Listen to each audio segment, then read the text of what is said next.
My name is Tomiyo Hashimoto, and I came to Alameda in 1924. My parents came from Japan, and I had 2 sisters and 2 brothers. A brother and sister were in Japan, so I was the oldest in America. When I was 3 months old, my mother took me to Japan and left my older brother and sister there, and we came back to San Francisco. We moved to Alameda, and that's where I started kindergarten at the Buddhist church.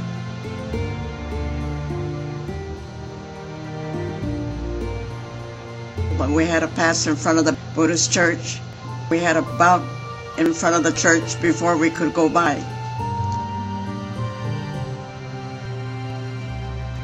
When I turned 5, I went to a public school. It was called Everett School. My best friend was Masako Takeda. We grew up together. We did everything together, and she was very smart. She became a valedictorian at Alameda High School. I graduated Porter School in 1934 and went to Alameda High and graduated there in 1938. After graduation from high school, I went to Armstrong Business College in Berkeley. I took a civil service test in Alameda, but was never offered a job. My father had a shoe repair shop on Santa Clara Avenue, and my mother did housework for American families. Our address was 2143 Pacific Avenue. Next door was a bowling alley which made a lot of noise, and we couldn't go to sleep. We couldn't buy a house in Alameda at first because the owner would say, "We're not selling to Japanese." Before the Pacific Avenue house, we put a deposit in for a house in the Fernside district, but the realtor came back that night and gave us our money back and said the owner does not want to sell to Japanese. We interrupt this program to bring you a special news bulletin. The Japanese have attacked Pearl Harbor, Hawaii by air, President Roosevelt has just announced. The attack also was made on all naval and military activities on the principal island of Oahu. We take you now to Washington. When the war started, we had to evacuate from Alameda. We moved to Hayward, and then from Hayward, we went into Tanforan Assembly Center. That was in May 1942.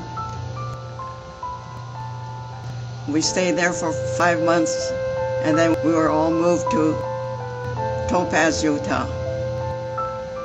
We were there for 3 years. I lived in Block 28 and apartments C and D. Having a big family, we had 2 units. We didn't do too much in the barracks. There's nothing much to do. Read a book or write letters. We had to just talk to each other. Of course, we didn't have any television to look at. But in Topaz, we had a lot of activities going on. I played baseball. I was a pitcher. I was a teacher. I taught shorthand at night school. We had entertainment. We had singers who sang Japanese and American songs. And we had that about once a week. Winter was terrible, and the summer was hot, very hot. In summer, we had the sandstorm. We got sand in our hair, and well, we had sand all over. It was terrible. Some of the boys objected to being in camp, and I guess they made a riot. Then they were taken away if they made a riot. Noisy people were taken out of camp, and you couldn't go near the fence because there were guards watching us. So we were very quiet.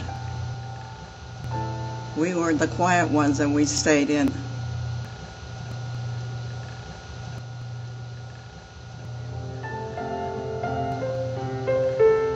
I came back to Alameda in 1944. They threatened us when we came home. It was terrible, and we were afraid to come home, but in our block there must have been about 6 or 8 families, but only 2 of us came home right after the war. The Tawatas came home. When we came back from camp, the people that were living in our house, I said, "You got to move out of our house." They got mad and said, "Try and make me," or something. But the rental was taken care of by the real estate people, and they threw them out so we could come home. But that's what happened. And I worked in San Francisco for the War Relocation Agency, and so I didn't have any trouble getting a job.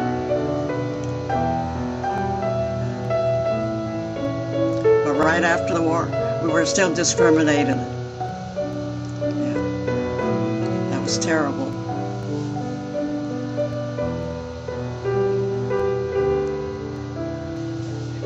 Before the war, Japanese were discriminated in Alameda, and we couldn't associate with the white people because they discriminated against the Japanese. We didn't have any American friends, and so we Japanese all stuck together. But after the war, I think it got a little better, and we could start talking to the American people. But still, there was discrimination. I guess it's all different now. So in conclusion, I think Alameda got a little better, but not to full extent. It's still being discriminated, and I hope it gets better as the years go by for the younger people. And that is my story from Alameda.